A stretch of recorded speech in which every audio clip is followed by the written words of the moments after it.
RRB, l'invité du matin.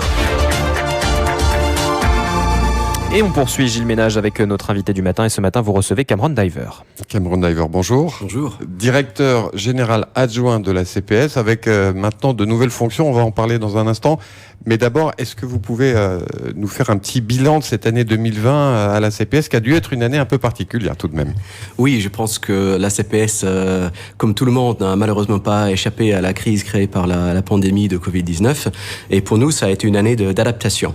On a comme mission de travailler avec l'ensemble des pays et territoires du Pacifique. Et quand on ne peut pas voyager pour travailler auprès des communautés, pour rencontrer les gouvernements et administrations, pour soutenir nos États membres dans les grandes négociations internationales, pour le coup, il faut s'adapter. Donc, comme beaucoup, on s'est rapidement mis à la visioconférence. On a essayé d'adapter un certain nombre des formations que l'on faisait sur le terrain pour pouvoir les prodiguer via des plateformes en ligne lorsque c'est approprié. On a reprogrammé pas mal de nos interventions sur le terrain pour la deuxième moitié de cette année, donc de 2021, en espérant que une bulle de voyage, au moins en Océanie, s'ouvre et s'installe durablement. Donc pour le coup, ça a été une année de changement pour nous, mais aussi, comme pour pas mal, assez difficile pour certains membres de notre personnel, les expatriés, qui sont coupés pour certains de leur famille pendant une durée assez longue. Ça leur donne l'occasion de découvrir, pour celles et ceux qui sont basés en Nouvelle-Calédonie, ce beau pays.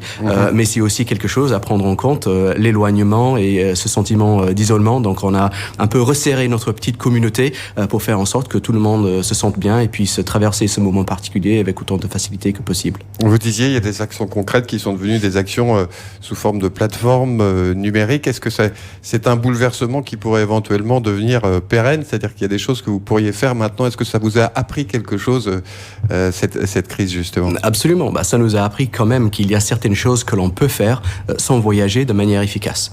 Bien sûr, ça demande un petit peu plus de travail parfois pour les préparer, mais il y a certaines conférences et réunions que l'on peut faire sans nécessairement avoir besoin que tout le monde se déplace. Il y a en aussi même temps, ça fait des économies d'échelle. Absolument, ça fait des économies d'échelle, ça réduit l'empreinte carbone parce que moins de personnes prennent l'avion, donc en quelque sorte, ça contribue également à quelques-uns des objectifs de la communauté du Pacifique. On a aussi pu mener des formations qu'on devait faire par exemple à Fidji, mais au lieu de faire ça, on a fait ça et on a filmé ça avec des pêcheurs calédoniens par exemple, et après on a mis ça en ligne et ça a pu bénéficier à ces mêmes pêcheurs à Fidji, mais à tous les pêcheurs en fait des pays membres du Pacifique, alors que si on avait prodigué la formation sur place, pour le coup, seul le petit groupe communautaire en aurait bénéficié. Donc il y a effectivement des avantages et des inconvénients, mais il est vrai que cela reste quand même compliqué de mener nos missions à bout telles qu'on le souhaiterait. Alors parlons maintenant de votre nouvelle mission, Cameron Diver. Vous étiez jusqu'à présent directeur général adjoint de la CPS, vous êtes toujours directeur général adjoint, mais en plus chargé des opérations et de l'intégration. Expliquez-nous, qu'est-ce que ça veut dire?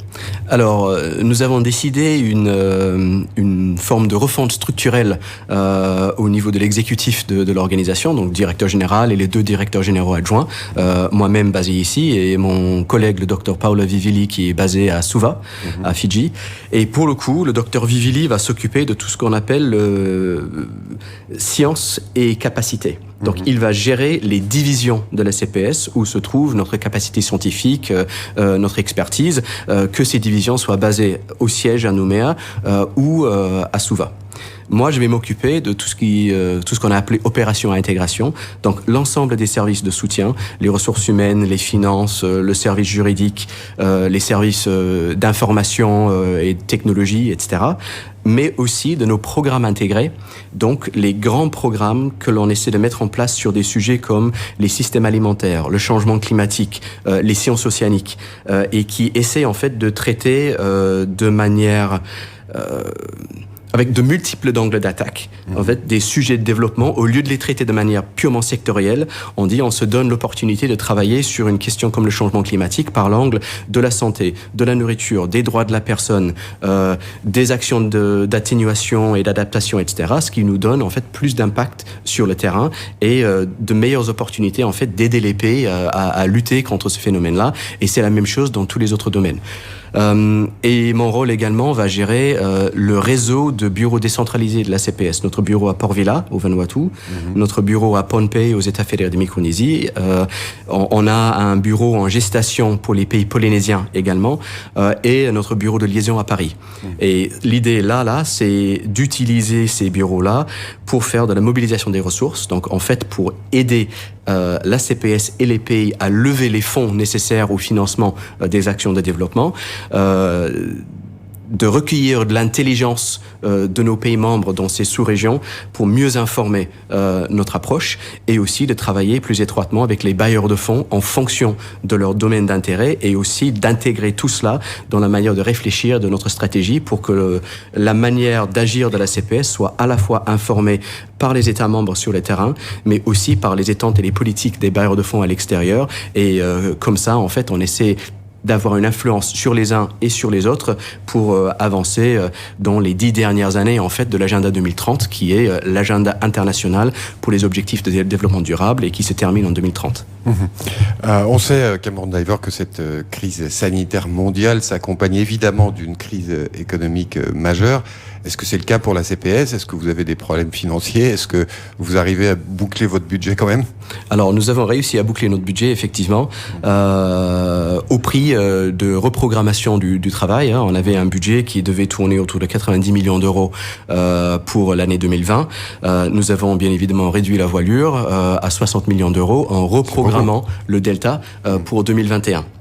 Ce que l'on a réussi à faire quand même ces dernières années, c'est aussi mettre en place les réserves nécessaires au fonctionnement de la CPS pour nous permettre en fait de traverser des crises économiques avec sinon aisance, au moins un matelas de sécurité qui permet de maintenir l'emploi, de donner de la sécurité et un peu de perspective à nos employés, et aussi à nos États membres, parce que c'est pas une question de la CPS qui existe pour elle-même. On existe pour nos États membres, et si on disparaît parce qu'on a mal géré les finances, pour le coup, c'est un constat d'échec pour tout le monde.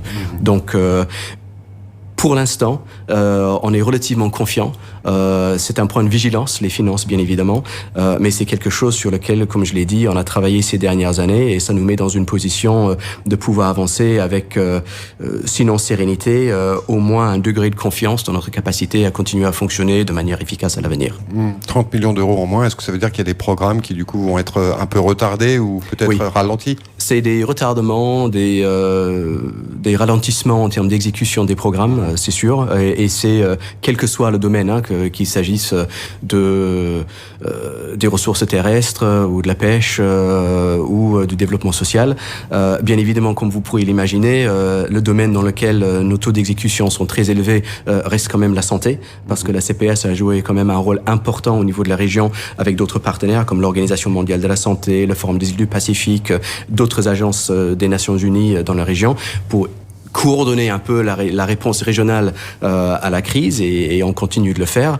Mais ce qu'on espère cette année, c'est de pouvoir, disons, rebooster un petit peu nos programmes dans d'autres domaines sur le terrain. Mais comme je l'ai dit, on reste confiant. Le besoin est toujours là. On a de plus en plus de demandes de nos membres et de nos bailleurs de fonds. On entend qu'ils voient la CPS comme une cheville ouvrière en fait de la relance économique post-Covid, de toute la reconstruction qui sera nécessaire une fois que les frontières vont commencer à rouvrir. Cameron Diver, un dernier mot, vous êtes néo-zélandais. Demain, c'est le Waitangi Day, c'est votre fête nationale. C'est toujours aussi important cette fête, hein? Oui, c'est très important. C'est un moment qui parfois prête à controverse, et tout n'est pas parfait en Nouvelle-Zélande, mais c'est aussi un moment un peu de rassemblement national. Et cette année, c'est aussi particulier puisque le gouvernement actuel a annoncé un nouveau jour férié en 2022 pour le Matariki, qui est le Nouvel An Maori. Et donc c'est la première fois que le Nouvel An Maori va être reconnu, et ça va être aussi une fête pour tout le monde, un moment pour que toute la population néo-zélandaise puisse s'approprier la fin d'un cycle, le début d'un autre. Ça va être le 24 juin 2022, et c'est un symbole de ce que veut dire, je pense aujourd'hui, le Waitangi Day pour beaucoup, c'est-à-dire que on est tous là à vivre les uns avec les autres. La culture maori fait partie de la culture néo-zélandaise moderne. C'est pas une culture qui n'appartient qu'à un seul groupe à l'exclusion de l'ensemble des autres. Il y a un partage qui se fait, une forme d'osmose, et j'ose espérer qu'avec le Matariki également, de plus en plus, on va voir toute la population, quelle que soit son origine en Nouvelle-Zélande, avançait de manière harmonieuse. Donc oui, le Waitangi Day, c'est quelque chose d'important. Ça veut dire que vous auriez 2 fêtes nationales, mais une seule communauté, c'est ça le rêve? Je pense que c'est un peu ça. C'est une fête le Waitangi Day, qui commémore quand même la signature du traité qui fonde la Nouvelle-Zélande moderne, si vous voulez, en 1840, et la reconnaissance du Matariki, qui est le cycle ancestral maori, le peuple premier, ce qui fait que, oui, pourquoi pas, deux fêtes nationales, je ne sais pas si c'est l'idée, mais en tout cas, 2 moments forts dans l'année qui permettent encore une fois de rassembler le peuple néo-zélandais, quelle que soit son origine. J'imagine que vous attendez avec impatience la naissance d'une bulle avec la Nouvelle-Zélande. Oui, disons à titre personnel, ce serait bien de pouvoir revoir mes parents, ce genre de choses. Mais là, tout le monde y passe. Hein. C'est quelque chose. Il faut prendre son mal en patience. Et il faut se dire aussi qu'on est quand même dans une situation privilégiée de pouvoir vivre sans Covid en Nouvelle-Calédonie, de se faire la bise, de se serrer la main, de voir les amis, de pouvoir se retrouver comme on veut et quand on veut. Donc, pour le coup, encore une fois, il y a des désavantages à être coupé du reste du monde. Il y a de grands avantages et parfois, je pense qu'on ne se rend pas compte de l'avantage que l'on a de pouvoir vivre ici aussi librement qu'on le fait actuellement. Cameron Diver, directeur général adjoint de la CPS, désormais chargé des opérations et de l'intégration. Merci d'avoir accepté notre invitation ce matin. Merci beaucoup.